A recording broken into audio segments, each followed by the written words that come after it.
Bonjour à toutes et à tous dans cette première capsule de la série méthode. Dans cette capsule, nous allons voir la crible d'Ératosthène, c'est-à-dire la méthode qui consiste à déterminer les nombres premiers inférieurs ou égal à un entier naturel donné en procédant par élimination. On commence d'abord par éliminer, puisque nous allons procéder par élimination. On va commencer bien évidemment par éliminer les nombres pairs différents de 2, c'est-à-dire les multiples de 2 qui sont différents de 2. Pour cela, on doit d'abord écrire dans un tableau tous les nombres, les entiers naturels de 2 à 50.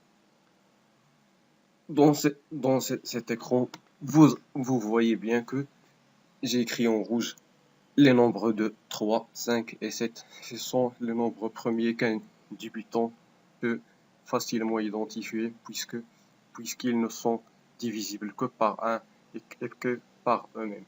Et c'est bien évidemment la définition d'un entier naturel premier.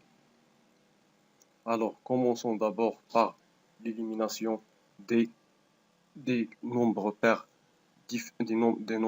différents de 2, c'est-à-dire les multiples de 2 différents de 2, c'est-à-dire 4, 6, 8, 10, etc. jusqu'à 50. Maintenant, il ne reste que les nombres impairs avec 2, bien évidemment.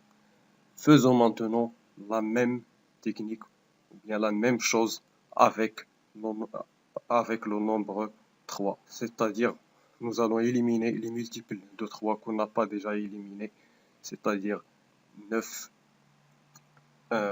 15, 9, 15, 21, 27, 33, 36 on l'a déjà éliminé, 39, 42 on l'a déjà éliminé, 45 et 48.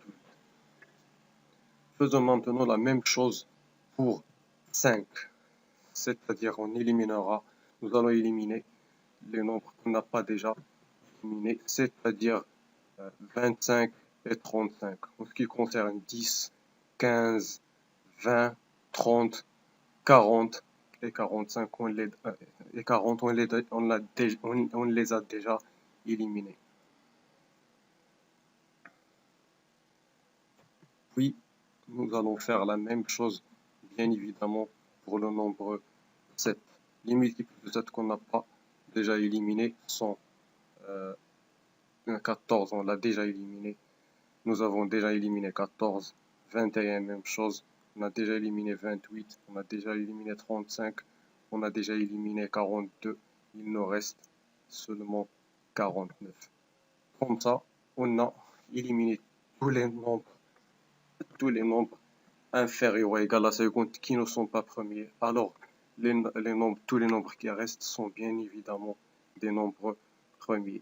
Et ainsi, vous avez votre crible d'Ératosthène, méthode qui est visiblement facile pour déterminer tous les nombres premiers sans se tromper. Ce tutoriel touche à sa fin. Je vous souhaite donc tout le bonheur et la réussite auquel vous aspirez dans votre vie.